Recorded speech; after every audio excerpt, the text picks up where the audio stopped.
Welcome back to the show, my friends. I'm Brett, and today I want to dismantle a lie. Not some political lie, not some social media lie, a lie that you've been telling to yourself. The lie that says, that's all I got. This is all I have. Because I'll tell you right now, it's not. This episode is about what happens when you keep going, even when your brain says that you can't do it. It's about the difference between real limits and the imaginary ones that we build to keep ourselves comfortable. Let's talk about pushing past that line and what you find when you get there. Without further ado, let's dive in. What an interesting week. It's been a good one. I was down in Arizona and down there with my wife as she commutes in Mesa. She flies planes, as many of you know. But I was down there and excited just to spend some time with family and be in my hometown. And I wanted to test myself because I mentioned in the last episode, I've been reading this book by Cameron Haynes called Undeniable. And in it, he talks about when he first started pushing his limits and what that was like for him.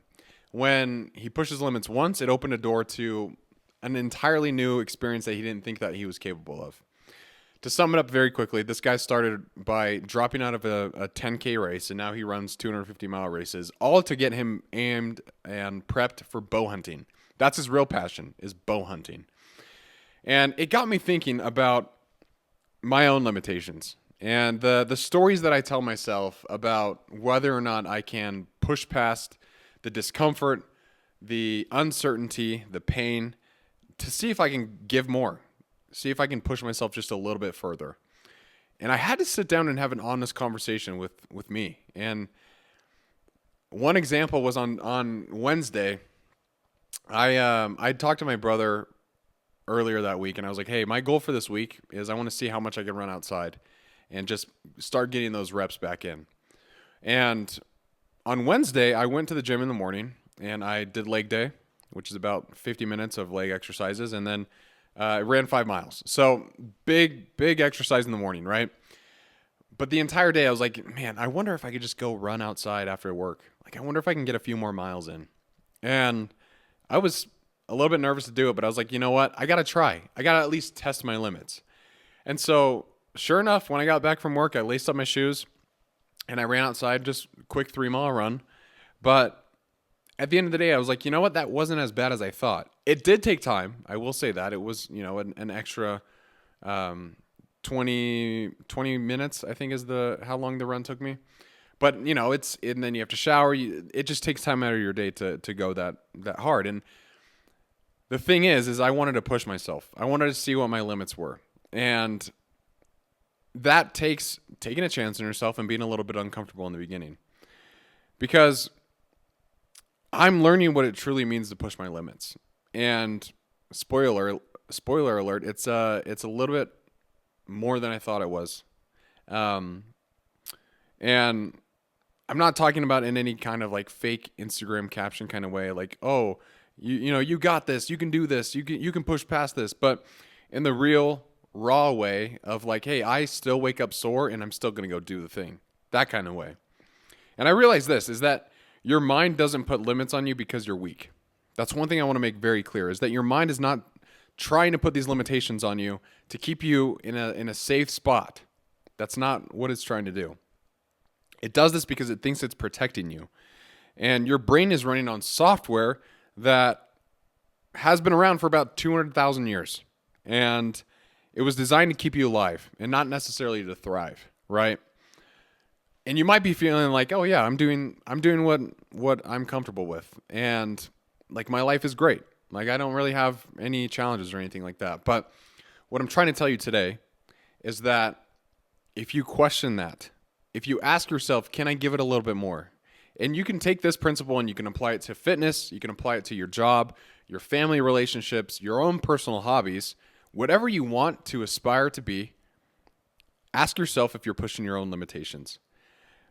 And if you remember the last conversation we had on this podcast, it was all about taking action, taking that first step. And I posted a clip on TikTok where I talked about that quote, fear is a mile wide and an inch deep, and got some good feedback from it. Like, I think people don't understand because I didn't. They don't understand that fear is just something our brain makes to protect us. And you might say, like, well, I'm scared of clowns. Yeah, because your brain wants you not to go around clowns. I'm scared of the ocean. Right, because maybe someone in your ancestor history line, whatever that is, your family tree, may have fallen into the ocean and they died. And, your great-great-grandpa was like, hey, I'm going to remember this, so I never fall into the ocean. And that somehow got programmed into your mind. So our brains are really good at protecting us. What they're not great at is seeing if you can run an extra mile, seeing if you want to ask that person out, or speaking up during a meeting, Our challenges have changed. They're no longer as fatal as they used to be, but they feel fatal. They feel like it's the end of the road if you get to that point. That's not the problem. The problem is the own conversation that we have with ourselves, whether or not we can push past. So as I was thinking about this, I came up with a hypothesis that I think most people never chase their potential comes down to two reasons, and that's uncertainty and pain. That's it. The unknown and the uncomfortable. Those are the two things that always stall progress and always put a roadblock in the middle of your goal. You're worried about the pain. You're worried about the uncertainty, which is valid. Those are valid things to be worried about. But when you step into it, when you push yourself a little bit more, from my own experience, it's not as bad as you thought it was. And you realize that, hey, you know what? Maybe I am capable of a little bit more. But those two things, pain and uncertainty, have buried millions of people's dreams. Millions, including mine at times. Let me give you an example. Like, I just, not too long ago, made some changes to this podcast to where I want it to be more impactful for the listeners. Because I started this thing with the motto and the idea and the principle behind it all, that if I'm able to help one person, then this whole thing will become a success to me. And I stand by that. And so in my mind, I'm like, okay, well, what can I do to maybe make it a little bit more relevant to the people that are listening, make it more helpful to them? And I think it's by sharing my own experiences, which I have before, but I haven't really given you like a daily, weekly kind of insight into my life, which I'm going to start doing now, because I want you to understand the mental battles that go through my head and how I get through them. So on Saturday, this past Saturday, I was in Arizona, like I mentioned, and the whole plan, we went out with my brother and his wife the night before, and we stayed out, we played pickleball, we went to dinner, we had fun, and we kind of went home early because the whole idea was like I was going to wake up early so I could beat the heat, get in front of the sun if I could, which was going to mean like 5 a.m. running, and I had 15 miles on the docket, and woke up at 9:30. Boom. It's already 100 degrees in Arizona at that time. Hot as hell. And so I defaulted and I was like, okay, well, I'm going to go to the gym, get some miles in, see what I can do, see how far I can go. Because let's be honest, the treadmill is hard as hell sometimes to stay on.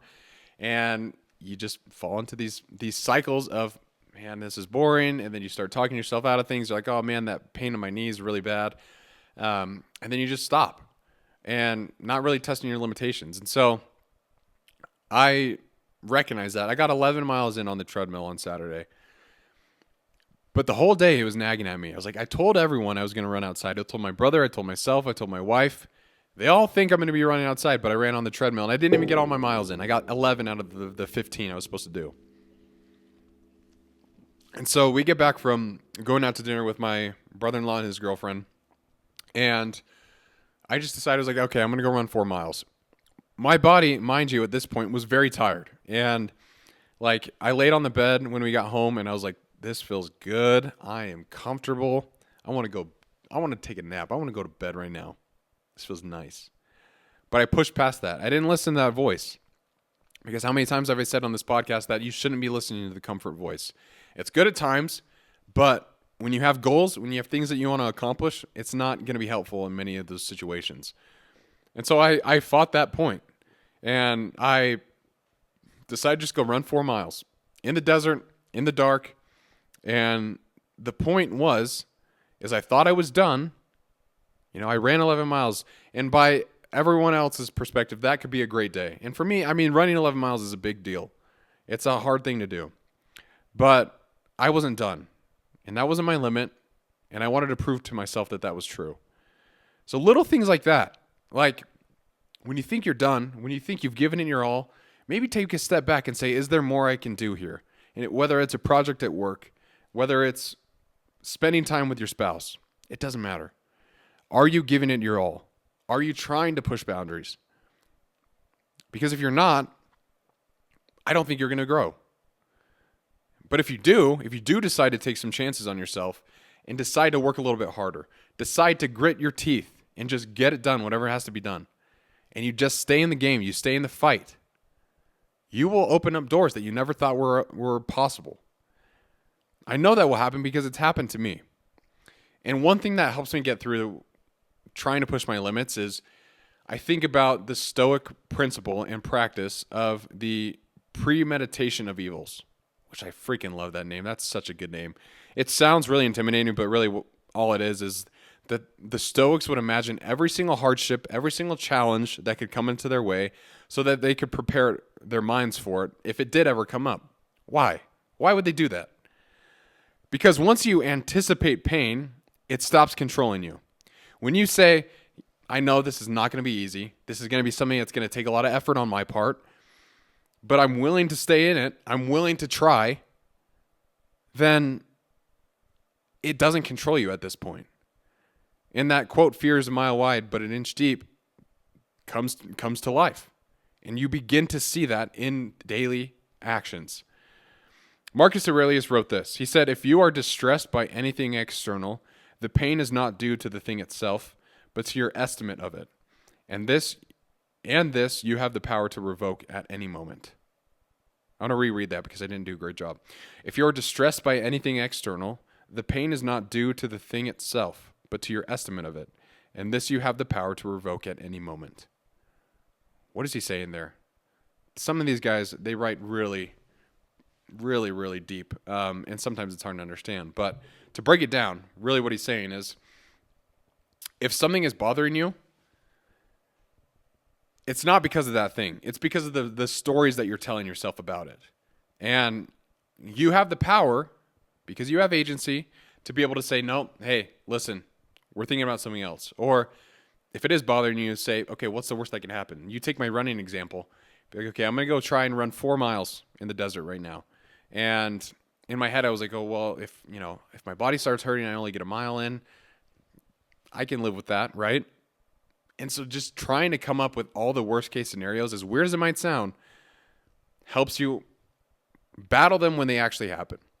Tim Ferriss has this exercise called fear setting, which is his take on goal setting. But it's pretty much, if he has a goal, like let's say he wants to start a business, then he will list everything wrong that could happen to him, his company, the people that he employs, everything wrong that could go, everything that could go wrong. He pretty much lists it out in a simple, clear way. And then he asks himself, he says, if these things do happen, will I live? Will I be okay? And if his answer is yes, then he'll take that risk. I think it's a powerful exercise to try. And if you haven't done something like that, I would push you to do it. Because, like I mentioned, most of it comes from our own minds. And we have power to control our thoughts. And so doing this exercise at least gets you an idea of how your brain thinks, what you're actually worried about, and then it gives you a moment to say, if that did happen, how would I be? Would I be okay? And usually the answer is yes. Hopefully it is. But we build pain in our heads. We forecast the worst case scenarios. And we use that fear to justify staying comfortable. So we say things like, oh, that's not for me. Or I'm not ready for that. I'm going to wait for the right time. Or it'll never happen even if I do try.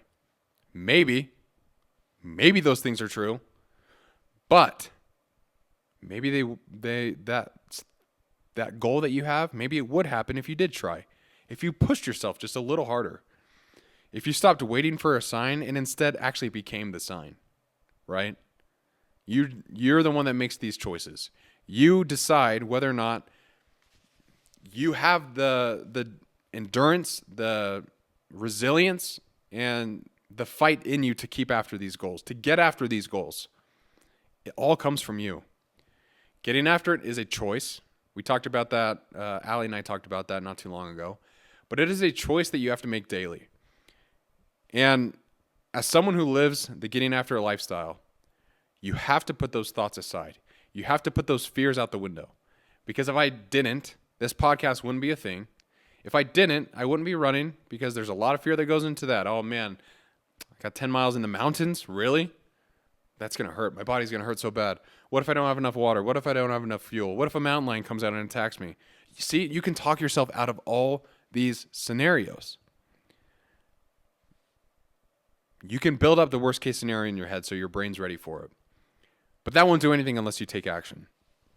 So become the sign. And with all things, you need to start small because small shifts create big impacts. Here's the truth. You don't need that radical shift because you just need to do one thing better than you did yesterday. That's it. And you've heard the phrase, I'm sure you have, of try and aim to be 1% better each and every day. Just work on being 1% better because that 1% will snowball into, by the end of the year, 36.5% better, right? And if we're all getting 36.5% better every single year, that's pretty good. That's not bad. I'll take it. I actually think my math might be off on that. Someone spot checked me on my math. And you get what I'm saying, is that there is a constant snowball effect where you are continuously getting better, but it starts by you have to take action. You have to push yourself. You have to test your limits. And when you think that you've given it your all, seeing if you could take another step. Do one more. Like if things come up, like you didn't get your run in the morning, do it after work. You might be tired, but see if you can do it after work. If you didn't get that job you wanted, then figure out why. See if you can fix something, and then send 10 more applications out. Say, I'm better because of this. I want to write a book. And so one thing I need to do is just 100 words a day. That could be in my journal, but to get me into the practice of trying to become a better writer. And that's it. It's just a start. And that's what I'm aiming for you to try and do. And so we want these big dramatic changes to come and happen overnight because they're sexy, right? Like we see people on social media all the time who seem to be overnight successes. But what you don't see is the work that's done day by day, hour by hour, and late into the night, early in the morning, everything that they're doing to grind to get to where they're at now. That's not an overnight success. It might seem like it because when one thing goes viral, then the whole thing does, right? People know about you, whatever. But that's not how it starts. It might, be a dream to be an overnight success. But I'm telling you, that's not long lasting. What's long lasting is you build these habits day by day to create that big impact. That's how real transformation works. It's quiet. It's boring. It's lacing up your shoes when you don't really want to. It's choosing the salad when you really want those damn fries. And it's about studying, reading, rather than scrolling TikTok. Discipline isn't about intensity. It's about consistency. And I've talked about that too many times. I'm not going to cover it on this one. But all these principles play into this. And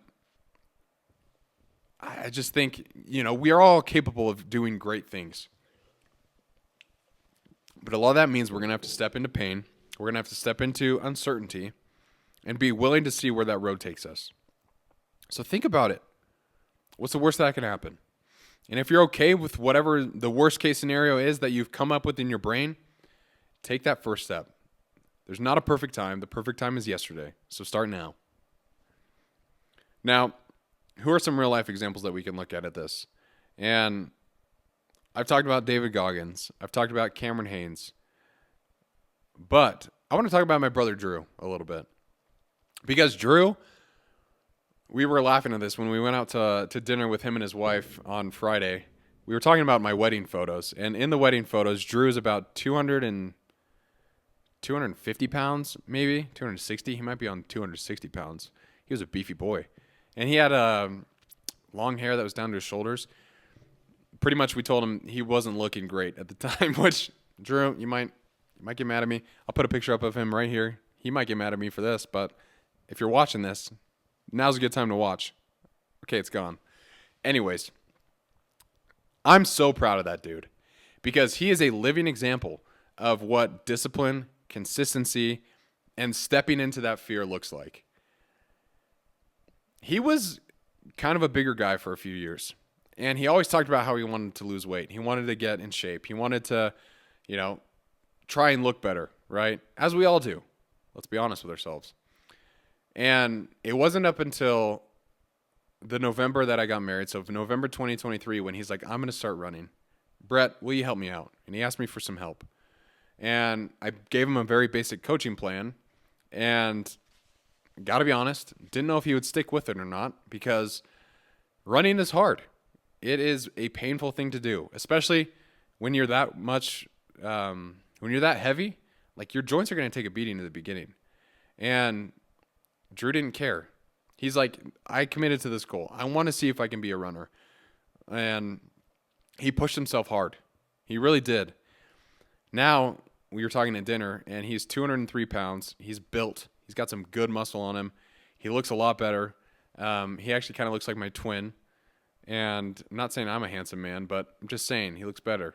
And all that came from work.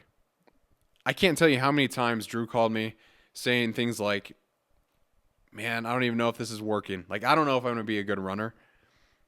Guess what? That guy ran a marathon in 2024.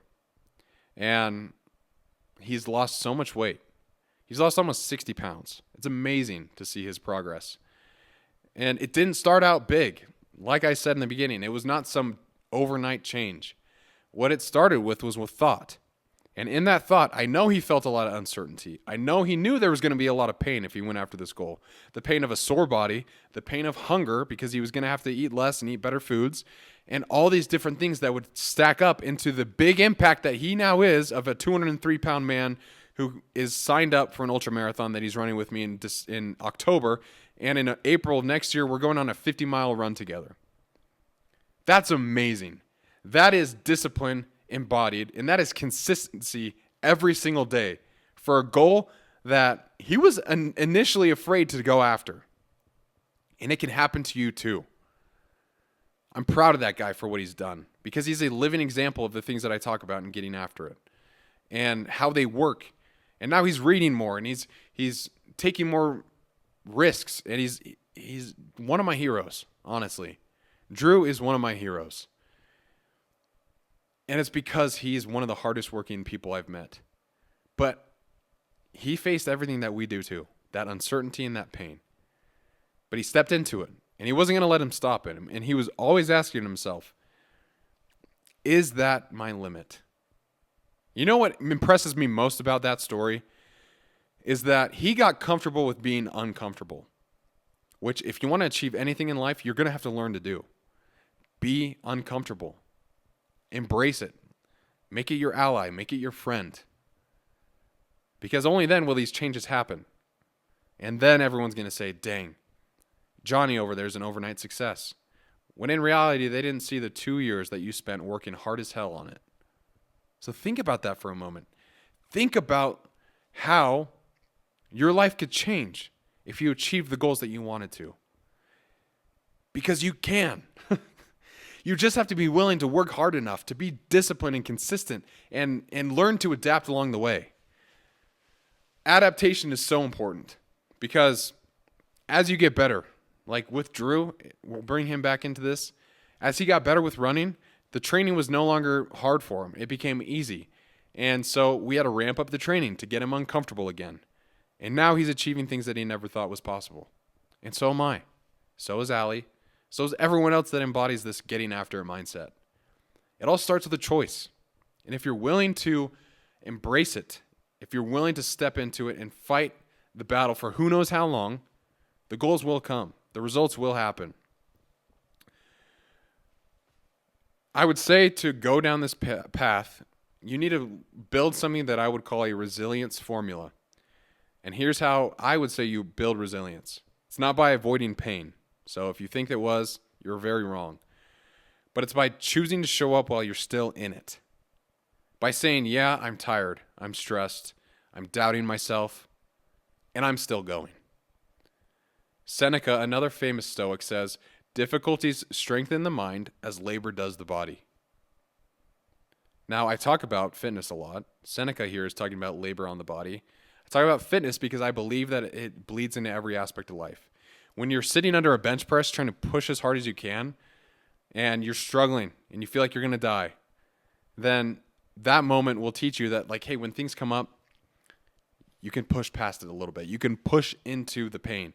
You can push it away and fight and get stronger through it. But training your body is equally as important as training the mind. I would argue the mind might be more important to train because you have to learn to be resilient. We need to stop seeking ease. Stop confusing comfort with peace because that's not what it is. Start recognizing struggle as the training ground for your own mental strength and your own strength in general.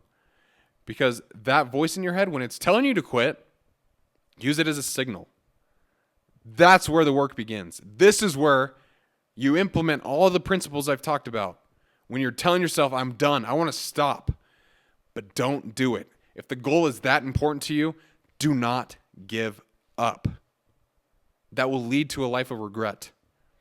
See what you can do to push through it. Ask for help if you need to. I've mentioned many times, if you ever need anything, if you ever are struggling with a goal, DM me because I would love to help you out. Because everyone is capable of doing great things. And can you imagine a world of people who are getting after it all the time, who are consistently trying to push themselves, who are trying to get better and make the world a better place alongside of it? It would be a very different world that we live in. And I love the quote that, anybody who's doing better than you will never come down and bully you, really. They won't do anything to get you, to make you feel bad about them or to make you feel bad about yourself. They won't do that because they understand that hard work, it's admirable because they've been there before, because they know what it's like to feel like the whole weight of the world is on your shoulders, to doubt yourself relentlessly, but still push past it. They know what it's like to work out super hard throughout the week. And then when Saturday comes and they have a long run, to still show up and get it done because they've been there before. Those are the people that you need to reach out to ask for help. And they're around. You just have to look for them. You are made for more. Your limits were never real. So whatever limits are in your mind, throw it out the window. There's too many examples in this world of people who have pushed past their limits, who have done difficult things on a regular basis to get to where they're at now. It's why I love ultra marathons. Because in an ultra marathon, the only thing you're really thinking about is pain. You're in so much pain. Your legs are aching. Your body's fatigued. You're trying to consistently get food down and drink, but, the mountains require a lot of you. And so seeing these men and women push themselves 100+ miles and carve a path for myself to build the belief that, hey, if they can do it, then I can as well. That is motivating for me. If someone's done it, odds are you can too. You just have to make the choice to progress every day. And it's not easy. Comfort is a siren. I love that word. A siren from Homer's The Odyssey. Comfort will say to you, hey, come over here. You've been working hard. Let me rub your shoulders a little bit. Let me just put on a show for you. Here, you want this? You want this slice of pizza? And you're just like, ooh, this is nice. This comfort person's really nice. And then as you're sitting there, eating your pizza, watching a show, getting your shoulders rubbed, comfort takes a dagger and plunges it right into your heart and says, ha, I got you. You're mine now. You're not going anywhere. But guess what? You can rip that knife out and stab it right back into comfort's neck and say, hey, you caught me, but I'm pushing past this. And then you go and you get shit done. You're made for more. But that doesn't mean you're going to have fanfare along the way. You're not going to have people cheering you on. It shows up when you get the results. But those results are going to be far down the road. And your dreams aren't as far as you think. I promise you that. Because when you test your limits, then you learn to test it again. Not with a leap, but with a single step forward. Like I said, it's the small actions that get you there. One more rep, one more cold call, one more mile, one more page. Doesn't matter. Try and push yourself when you feel like you're tired. Because as Teddy Roosevelt says, and this is the reason that this quote sits around my neck every single day, the credit belongs to the man who actually is in the arena, who strives violently, who errs, who comes short again and again, but who does actually strive to do the deeds. And one of my favorite parts of that quote is that he will never be known with those cold, timid souls who didn't have the guts to try. That's you. You're in the arena, and you've still got more in the tank. So get after it every damn day. Because if you don't, someone else will. And that dream that you have is going to be theirs. If this episode at all hit home for you, share it with someone who needs a reminder that they're capable of more, that they're not done yet. We're not done when we're tired. We're done when we're finished. And that's a mantra you need to live by. That's part of getting after it. You're not done when you're tired. If you're listening to this podcast, you're made for more. That's why you're trying to learn about getting after it. Because you want to see what you're capable of doing. And I'm telling you, you've got more in the tank. Push your limits. Question yourself. When you have those thoughts of, man, I'm done. Ask yourself, is that true or am I just giving up? If you're the kind of person who's out there running, riding, building, lifting, loving, and still showing up when it's hard, you're part of this tribe. Keep going. Keep pushing. Keep getting after it. I'll see you guys next week. Thanks for tuning in.